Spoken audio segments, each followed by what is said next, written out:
Hello friends, this is Asha and आज मैं आपको 12th क्लास की हिस्ट्री जो मैंने आप फर्स्ट लेसन कंप्लीट कर दिया था उसके आगे का क्वेश्चन आंसर भी आपको करवा दिए हैं। अब मैं आपको फर्स्ट चैप्टर के का रिवीजन करवाने जा रही हूँ इन शॉर्ट, ताकि आपको याद रहे और आपको फिर दोबारा इस लेसन को पढ़ने की आवश्यकता ना हो, एक ही बार में आपको याद हो जाए। सबसे पहले क्या हुआ था, हड़प्पा सभ्यता जो हमने पढ़ी है, ईंटें, मनके और अस्थियाँ, फर्स्ट चैप्टर जो है उसमें उसका रिवीजन करने जा रहे हैं हम। तो एक स्टोरी की तरह आपको समझनी है कहानी कि पहले ऐसा माना जाता था कि मेसोपोटामिया की सभ्यता, मिस्र की सभ्यता और चीन की सभ्यता विश्व की प्राचीनतम सभ्यताओं में से एक थी। तो क्या था, हड़प्पा की सभ्यता से पहले जो ये चीन की सभ्यता, मेसोपोटामिया की सभ्यता और मिस्र की सभ्यता थी ना, इन्हें प्राचीन सभ्यता कहा जाता था। लेकिन 1920 के दशक में हड़प्पा सभ्यता की खोज हुई। कब हुई थी हड़प्पा सभ्यता की खोज? 1920 के दशक में। अब ये दशक क्या होता है, जैसे कि 1920 का दशक 1920 से 1930 के बीच में जो टाइम पीरियड होता है उसको बोलते हैं 1920 का दशक। और जैसे कि 1950 का दशक है तो 1950 से 60 के बीच में हम बोलेंगे 1950 का दशक है। ये 10 के टाइम पीरियड में हम उसको दशक, वही दशक बोलते हैं। तो उसके बाद ये ज्ञात हुआ कि हड़प्पा जैसी जैसी हड़प्पा सभ्यता जैसी कोई सभ्यता अस्तित्व में थी। अभी थोड़ा कट गया है, कोई बात नहीं, अब समझ जाना कि अगर हम आपसे बोले कि ये हड़प्पा सभ्यता कितने साल पुरानी सभ्यता है ये, तो ये पेपर में आ सकता है क्वेश्चन कि ये कितने साल पुरानी है। तो ये हड़प्पा सभ्यता बुक्स में भी दिया हुआ है कि 5000 साल पुरानी सभ्यता है ये। कितने साल पुरानी है? 5000 साल पुरानी। 5000 से 5500 साल पुरानी है।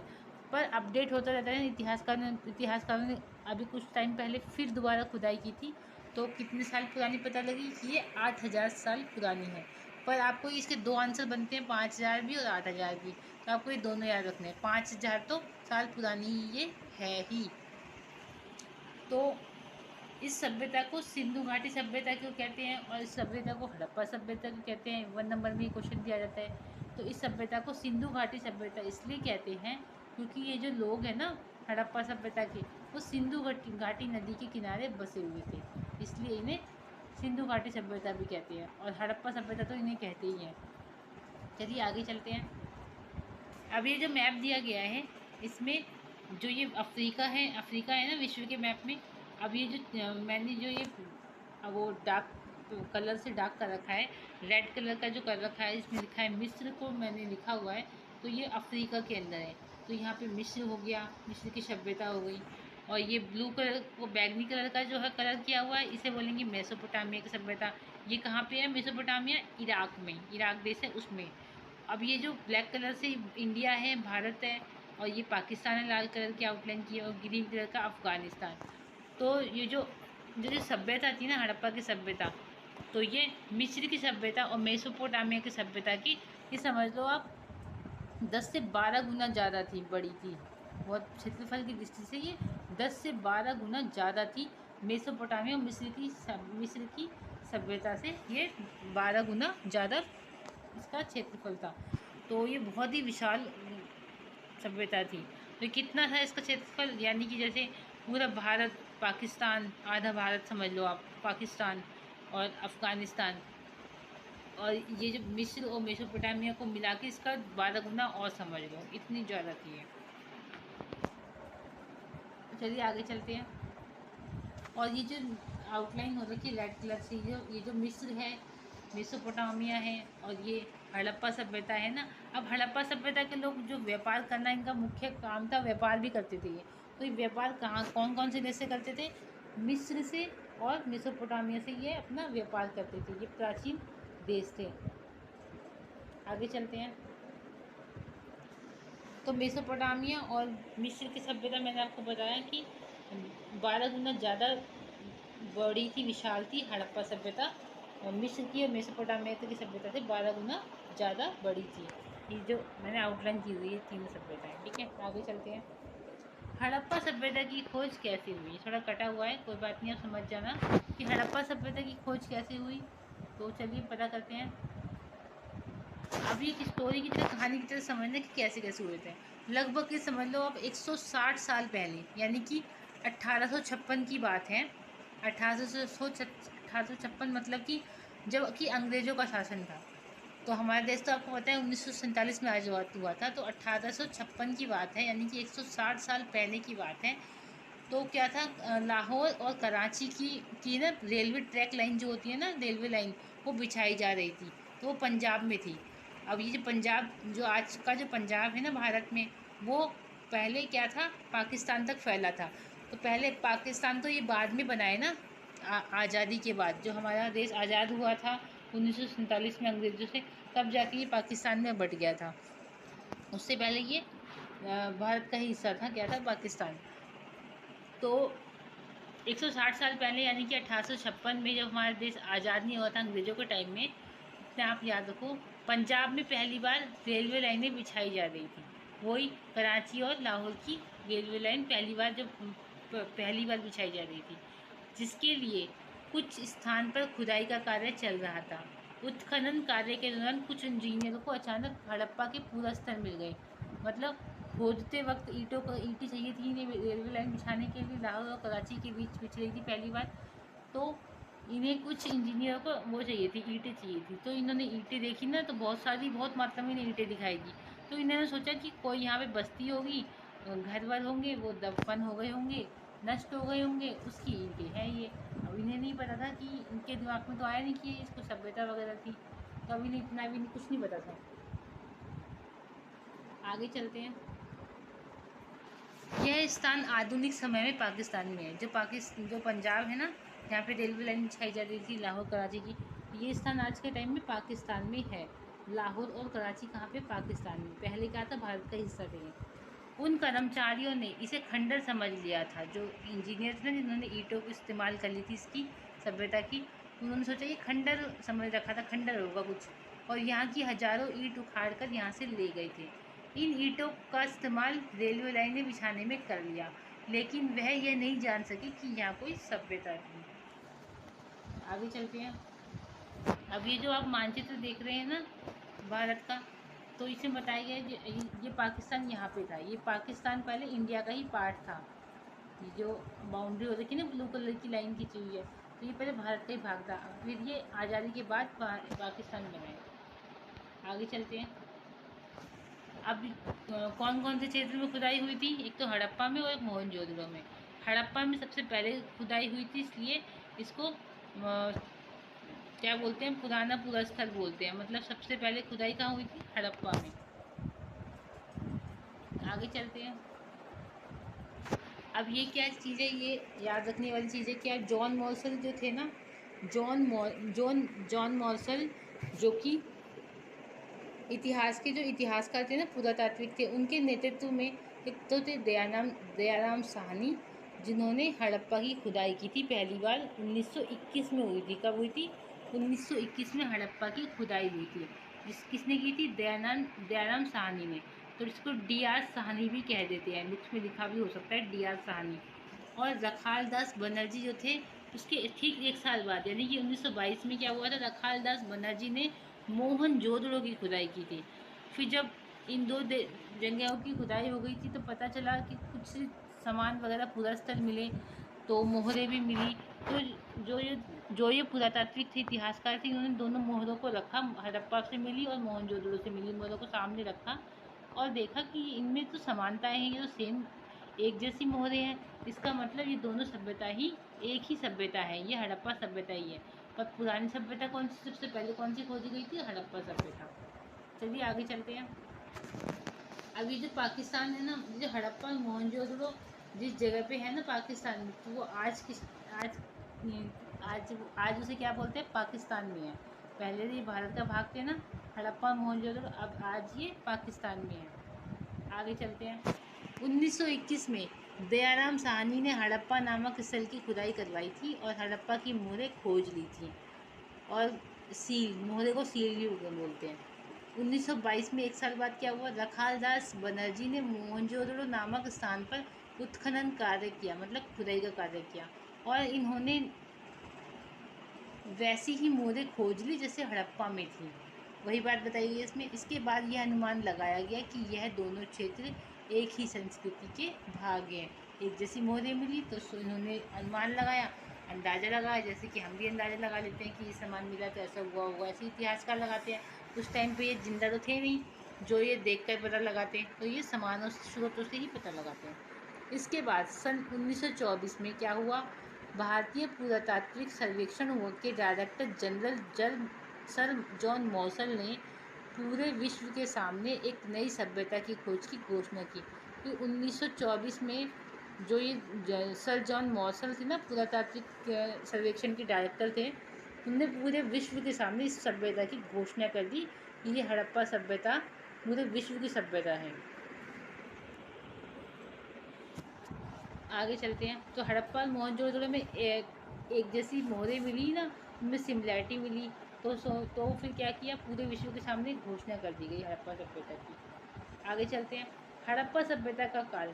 हड़प्पा सभ्यता का काल कब से कब तक माना जाता है, एनसीईआरटी में जो भी दिया गया है वही आपको याद करना है, वही मैंने आपको बताया कि 2600 ईसा पूर्व से 1900 ईसा पूर्व के बीच में, यानी कि 2600 BC से 1900 BC को मानते हैं हड़प्पा सभ्यता का काल।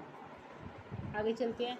हड़प्पा सभ्यता का नामकरण। तो हड़प्पा सभ्यता का नामकरण कैसे हुआ, इस सभ्यता की खोज सबसे पहले हड़प्पा नामक स्थान पे हुई थी, इसलिए इसका नाम हड़प्पा सभ्यता पड़ गया। यह सभ्यता सिंधु घाटी के किनारे बसी एक सभ्यता थी, इसलिए इसे सिंधु घाटी सभ्यता का नाम भी दिया गया, क्योंकि ये जो लोग थे सिंधु घाटी नदी के किनारे बसे हुए थे, इसलिए इन्हें सिंधु घाटी सभ्यता के लोग भी कहते हैं, या हड़प्पा की सभ्यता के लोग। अब निर्वाह के तरीके। अब हमें भी जीवन निर्वाह करने के लिए दाल रोटी खाना या फिर कमाने जाना, ये सब चीज़ें चाहिए होती है। तो निर्वाह के तरीके क्या थे, ये कैसे सर्वाइव करते थे उस टाइम पे। तो एक तो कृषि, इन्हें कृषि का ज्ञान था, ये कृषि के द्वारा अपना आहार खाना पीना खाते थे, तो कृषि इनको आता था। और फिर सेकंड आता है पशुपालन, ये पशुओं को भी पालते थे, दूध वगैरह उसका यूज़ करते थे, और व्यापार करते थे। तो मिस्र और मेसोपोटामिया से इनका व्यापार होता था। और शिकार कैसे करते थे, ये लोग शिकार भी करते थे और जानवरों का मांस भी खाते थे। आगे चलते हैं।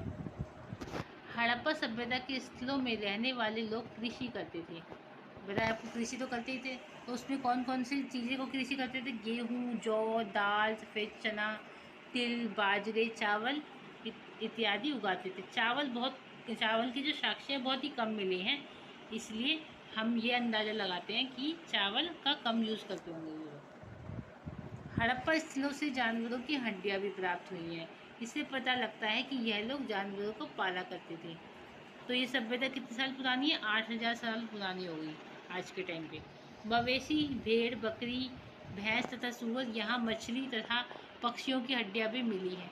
इससे यह अनुमान लगाया गया है कि हड़प्पा निवासी जानवरों का मांस भी खाते थे। अब जानवरों से दूध भी मिल सकता है, भेड़ बकरी ये सब दूध भी देते होंगे, और क्या पता लगा है जानवर पालते थे, उनकी हड्डियाँ मिली है, तो ये मांस तो खाते ही होंगे। आगे चलते हैं। कृषि प्रौद्योगिकी। अब कृषि प्रौद्योगिकी का क्या मतलब है, अब टेक्नोलॉजी थी या नहीं थी उस टाइम पे। आज के टाइम पे तो टेक्नोलॉजी हो गई है ना, तो ट्रैक्टर के द्वारा खेती वो सिंचाई हो जाती है अच्छे से। तो उस टाइम पे तो वो टाइम ट्रैक्टर वगैरह थे नहीं, तो हल होते थे। तो हल कैसे होते थे, लकड़ी के होते थे, पत्थर के होते थे। तो हलों से कुछ जुताई होती थी, हलों से करते थे, जुताई करते थे, और बीज डालते हैं। आपको पता है कृषि करने के लिए बीज भी डाला जाता है। कृषि के औजार भी कुछ मिले इन्हें, काटने वाटने के, तोड़ने काटने के औजार मिले हैं। और सिंचाई भी होती थी, सिंचाई जलाशयों के माध्यम से, नहरों के माध्यम से, कुएं के माध्यम से सिंचाई भी होती थी। आगे चलते हैं। हड़प्पाई मोहर में वृषभ या बैल की जानकारी मिलती है। एनसीईआरटी में ये आपको ये चित्र दिखाए गए हैं, इसलिए मैंने इसका यूज़ किया है ताकि आपको समझ आए कि हड़प्पाई मोहर में वृषभ, जिसे कि बैल बोलते हैं, की जानकारी मिलती है। इतिहास। अब वृषभ किस लिए प्रयोग करते होंगे, बैलों का सिंचाई के लिए करते होंगे खेतों में, है ना। इतिहासकारों ने ऐसा अनुमान लगाया है कि हड़प्पाई निवासी खेत जोतने में बैल का प्रयोग करते होंगे, है ना। इतिहासकारों को चोलिस्तान और बनावली, यानी कि जो बनावली हरियाणा में है, से मिट्टी के बने हल के प्रतिरूप मिले। प्रतिरूप किसे कहते हैं, मॉडल। जैसे कि आपको कुछ क्लास में दिखाना है, जैसे कि आपको दिखाना है मेट्रो ट्रेन के बारे में दिखाना है, तो आप पूरी मेट्रो तो क्लास में लेके नहीं आएंगे। तो क्या करते हैं, प्रतिरूप दिखाते हैं उसको बच्चों को। प्रतिरूप का मतलब मॉडल के थ्रू, छोटी सी पिक्चर के थ्रू। ऐसा इससे यह अनुमान लगाया है कि खेतों में हल के द्वारा जुताई की जाती थी। कालीबंगन जो कि राजस्थान में है से जुते हुए खेत के प्रमाण भी मिले हैं। यहाँ अनुमान लगाया गया है कि एक स्थान दो अलग अलग फसलें उगाई जाती थी, यानी कि एक स्थान पे दो अलग अलग फसलें उगाई जाती थी। जैसे कि ये मिले हैं ना, हल खेतों में हल के द्वारा जुताई की जाती है कि हल, एक लकड़ी ऐसे एक लकड़ी ऐसे, तो ये मिट्टी के बने होते थे ये हल। और ये ना समकोण के द्वारा सिंचाई कैसे होती थी, खेत कैसे बने होते थे, समकोण टाइप के बने होते, ऐसे एक लाइन ये ऐसे। तो क्या कह सकते हैं कि ये दो एक टाइम पे दो अलग अलग फसलों को उगाते थे। अब आगे चलते हैं। लोग लकड़ी के हाथों से बनाए गए पत्थर के फलकों का प्रयोग फसल कटाई में करते थे। अब पत्थर के फलक, जो ऊपर वाली आकृति बनी हुई है ना, पत्थर के फलक है, शेप में बने हुए हैं ना पत्थर, ताकि खोदने के काम आ जाए। पहले तो अच्छे से प्रॉपर टाइप के औजार तो होते नहीं थे, तो इन्हीं को फलकों का प्रयोग करते थे, पत्थर के फलक का। अभी दूसरे चित्र में क्या है, धातु के औजार हैं। अब ये धातु के औजार लोहे के नहीं हैं, क्योंकि उस टाइम पे लोगों को लोहे की जानकारी नहीं हुई थी। तो ये पत्थर के और धातु के औजार हैं जो एनसीईआरटी में आपके दिए गए हैं। आगे चलते हैं। खेतों में सिंचाई की आवश्यकता भी पड़ती थी। खेतों में सिंचाई की आवश्यकता कैसे पूरी होती है, इसके लिए नदी और नहर से पानी लिया जाता है। नदी और नहरों के पानी से सिंचाई हो जाती थी खेतों में। अफ़गानिस्तान में सोतु भई एक जगह है से नहरों के कुछ सबूत मिले हैं। कहाँ पे, अफ़गानिस्तान में भी तो दो क्षेत्र मिले हैं ना, किसके, हड़प्पा के। तो वहाँ पे सोतु भई एक जगह है से नहरों के कुछ सबूत मिले हैं जहाँ सिंचाई होती थी हड़प्पा की। कुछ स्थानों में कुओं से भी पानी लिया जाता होगा। धोलावीरा में जलाशय के प्रमाण मिले हैं, शायद इनका प्रयोग भी कृषि में किया जाता होगा। आगे चलते हैं। हड़प्पा सभ्यता का क्षेत्रीय विस्तार। क्षेत्र कहाँ से कहाँ तक फैला था। हड़प्पा सभ्यता का क्षेत्र विस्तार त्रिकोण आकार में था। ABCD जो दिया गया है ना, ये येलो कलर के बॉक्स में, तो ए है सुतकांगडोल। ये मैप में दिखाएंगे नहीं के लिए आपको समझाया गया ट्रिक के माध्यम से कि यहाँ पे सुतकांगडोल हो गया, बी हो गया मांडा, सी हो गया आलमगिरी, ये यूपी उत्तर प्रदेश में आ जाता है, देमाबाद डी।